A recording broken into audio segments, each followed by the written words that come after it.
Bala to discuss some of the issues highlighted in that report and how to overcome them. I want to thank you so much indeed for joining us on the News at 10. There are really several operations currently going on in different parts of the country involving almost all the security agencies, the police, for instance, the Army, the Navy and the Air Force. Yet, this issue of insecurity remains a challenge. What, in your view, is responsible for this? Thank you very much, Gimba. It's been a long time. Lots of things are indeed responsible. If you will agree with me, the world is on a turmoil. For as much as that is, there are insecurities spinning off all over the world. But that is not to say we should not be concerned by the primary environment of ours, which is our nation. Of course, we would be able to identify the myriad of problems that we have. But also we should understand that if for the major of the problem is the insurgency and the counter-insurgency being launched by government in the Northeast, that an insurgency is indeed a long war, because it's a war, it's a fighting based on a belief, on a philosophy. So it is not an easy-go kind of warfare. And as you well know, it also follows a comprehensive approach. Comprehensive in the sense that it is not just all of government, but it is all of society. You know, in the philosophy of war, as we are taught in our various war colleges, wars are fought in a triangle, which is the Clausewitzian triangle. It involves the government, the military, and the citizen.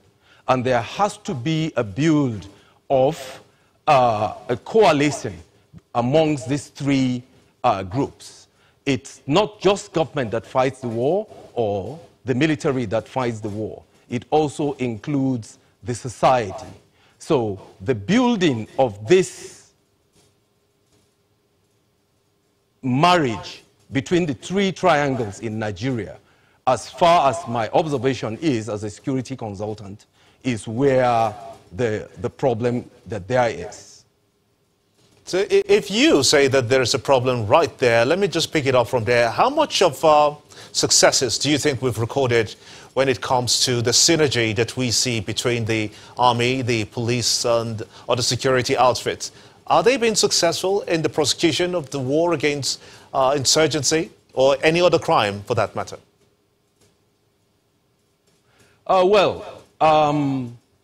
If for the Northeast, we know full well that except for the new tactics, the new strategy which the insurgents have adopted, whereby they now attack soft targets, so to speak.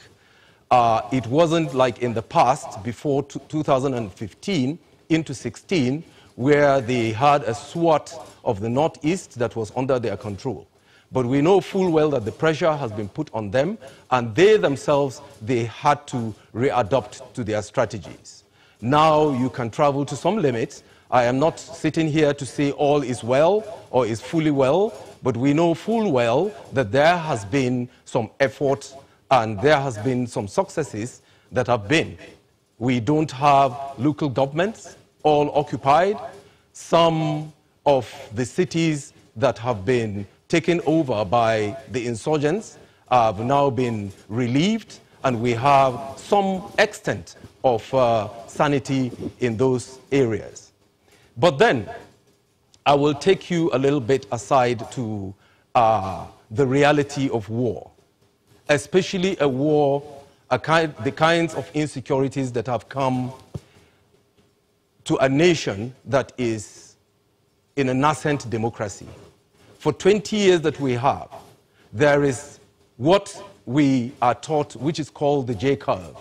When you have an advent of democracy, normally there are new freedoms and new expressions that come forth.